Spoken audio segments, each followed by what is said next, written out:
of power, of dignity, of freedom for Africa. Africa for Africans.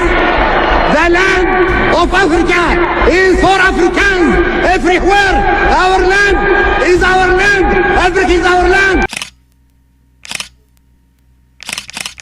They killed his father on live television, locked him in a desert prison for 6 years, and told the world his story was over. But right now, the son of Muammar Gaddafi is quietly taking back Libya. And Western governments are panicking because they know exactly what happens if he succeeds. His name is Saif al-Islam Gaddafi, and across Libya's deserts and cities, something nobody expected is happening. The same tribes that once ruled under his father are rallying behind him. The same oil fields that NATO fought to control are slipping back into Libyan hands, and the same Western capitals that celebrated when they killed Muammar Gaddafi in 2011 are now watching as his son steps out of the shadows with a clear message: "I'm taking back what you stole." This isn't just another political comeback. This is a man who spent 6 years in prison, survived a death sentence, and disappeared for nearly a decade. During that time, he watched Libya collapse after NATO bombs stopped falling. He watched slave markets open in cities where his father had built schools. He watched foreign powers carve up Libya's oil wealth while Libyans waited in fuel lines. Now he's back with tribal leaders, military commanders, and oil executives quietly pledging support. If he succeeds, the power structure of North Africa shifts. So how is Saif al-Islam building his comeback? Why are tribes abandoning the current government to back him? And what does this mean for Western influence over African oil? After NATO killed Muammar Gaddafi in October 2011, they promised Libya would become a model of democracy. Instead, the national army splintered into militias, ministries shut down, and the economy crashed. Hospitals ran out of medicine. Schools closed. Chaos replaced the state. By 2017, CNN was filming open-air slave markets where migrants were sold for as little as $400. The IOM reported that by 2023, more than 700,000 migrants were trapped in Libya, with many subjected to forced labor or abuse. Libya went from Africa's richest nation to a failed state with two rival governments. One in Tripoli led by Abdelhamid Dbeibeh, the other in Tobruk backed by General Khalifa Haftar. Between them lie territories controlled by militias and foreign mercenaries. As conditions worsened, Libyans began re-evaluating the past. They remembered when electricity worked, when hospitals had supplies, when schools functioned, and when traveling between cities didn't risk kidnapping. Even young Libyans began asking if life was better before. Many heard the same answer: at least we had a country. Into this environment stepped the figure everyone thought was finished. Saif al-Islam, Muammar's second son, was captured in November 2011 by the Zintan militia and held for 6 years. A court sentenced him to death in absentia, and the ICC issued a warrant. Yet, in 2017, the Eastern government quietly released him. For 4 years, he stayed silent, observing. In 2021, he gave his first major interview in a decade to the New York Times. Older, with a beard and glasses, he spoke calmly about Libya's collapse and accused politicians of ruining the country.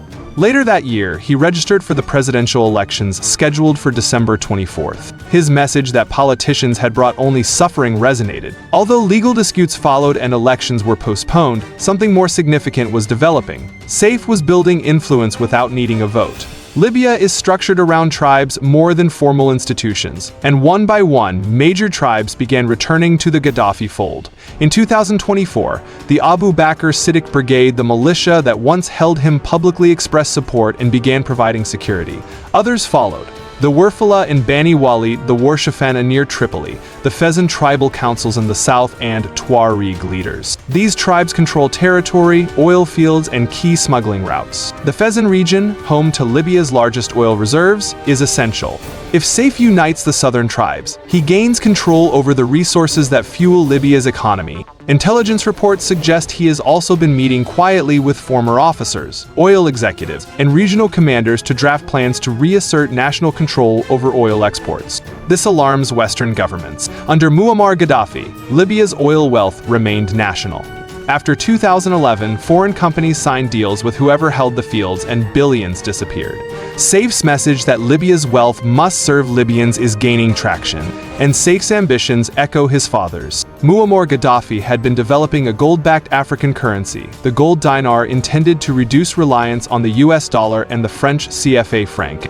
Libya had accumulated significant gold reserves to support the plan. Several African countries showed interest. Leaked diplomatic emails indicated that this plan concerned Western leaders, particularly France. Today, anti-colonial sentiment is rising across the Sahel, where countries like Mali, Burkina Faso, and Niger have expelled Western military forces and asserted control over resources. A Libya aligned with them would significantly shift regional power.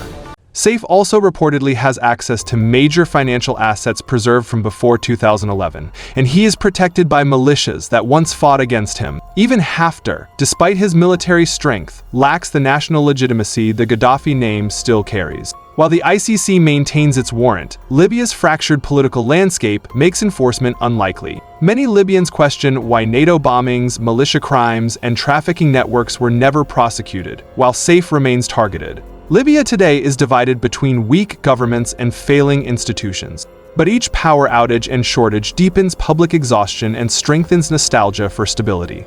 For many Libyans, the Gaddafi era, despite its authoritarianism, represents the last time the country functioned. SAFE moves quietly, avoids major public appearances, and lets alliances grow. His political team operates openly while he remains mostly out of sight. Supporters view him as someone who can restore order. Critics fear a return to dictatorship, but the influence of the Gaddafi legacy is undeniable. If SAFE re-enters power through elections, tribal consensus, or negotiation, Western governments risk losing not just influence over Libya, but the narrative that justified the 2011 intervention. To many Libyans and Africans, SAFE's rise suggests something larger, that nations can reclaim sovereignty after foreign intervention. Whether he leads Libya or not, the movement around him continues. The figure they thought buried in 2011 is back, watching a broken nation and quietly rebuilding the networks that once held it together. 13 years after his father's death, the tribes and ideas long suppressed are resurfacing. Libya's story isn't over, and the forces gathering around Saif al-Islam Gaddafi suggest the next chapter may surprise the world. Be sure to subscribe to our channel if you haven't already. What's happening around Saif al-Islam today isn't contained to Libya alone. It's tied to a wider regional shift that has been building through the 2020s. This momentum inside Libya doesn't exist in isolation. It's part of a wider shift that has been quietly building across North Africa and the Sahel. A shift that directly reinforces the environment enabling Saif al-Islam's return. In the Sahel, military governments in Mali, Burkina Faso, and Niger, all formed after popular uprisings, have begun coordinating politically and militarily. Their leaders openly cite Libya's collapse in 2011 as a lesson in what foreign intervention brings. They have formed new alliances, expelled foreign troops, and redirected national resources toward local control. For many in these countries, the idea of a sovereign Libya under a Gaddafi again represents a symbolic reversal of the last decade's decline, and this regional realignment feeds directly back into Libya. Inside the country, tribal meetings that once happened quietly are now being held with growing confidence. Councils in Sabah, Merzuk, Gat, and Al-Bari have begun issuing joint statements declaring the need for a unified national leadership. Several of these councils explicitly name Saif al-Islam as the only figure with the lineage, connections, and legitimacy to mediate between rival factions. The language used is increasingly direct, a call for the restoration of national dignity and the return of a Libyan-led state. Oil workers and engineers who fled during the worst years of the conflict are slowly returning to sites in the Sirte Basin and the Merzuk Basin. They speak cautiously but consistently about the need for long-term stability, not temporary militia rule or foreign-supervised arrangements. According to local unions, technicians from cities like Ras Lanaf and Brega have begun informal coordination groups that communicate with Saif's advisors. These networks are small but growing, and they signal something Libya hasn't seen in over a decade: professional sectors re-emerging. All of this has not gone unnoticed. Meanwhile, Western intelligence reports leaked occasionally through European outlets suggest that diplomatic missions in Paris, Rome, and London now consider Saif's influence persistent and structurally embedded. That language reflects a shift. He is no longer viewed as a passing figure, but as part of Libya's future political landscape. Even governments that oppose him outright acknowledge the momentum.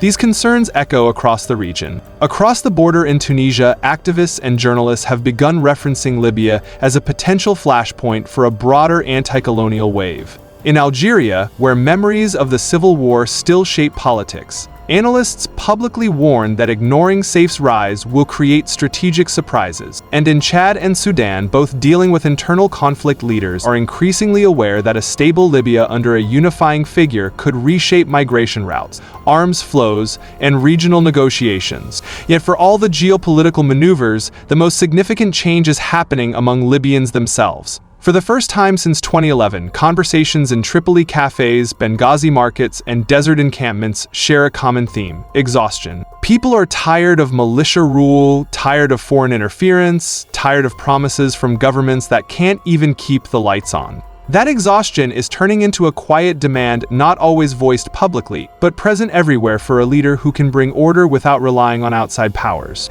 In that space of frustration and memory, Saif al-Islam's shadow grows longer. Not through speeches or rallies, but through the simple fact that Libya has run out of alternatives. And that is why, across the country, his name is spoken with a mix of cautious hope, fear, nostalgia, and inevitability. The desert is changing, the tribes are moving, and the world, once confident that the Gaddafi era was buried, is realizing the story is not only alive, but it's also expanding.